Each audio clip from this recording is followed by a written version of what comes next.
చక్కని సీతకి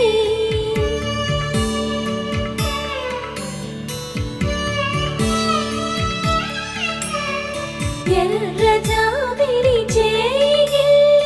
రాముడేడని అడుగుతుంటే చూడలేదని పెదవి చెప్పే చెప్పలేమని కనులు చెప్పే నల్ల పూస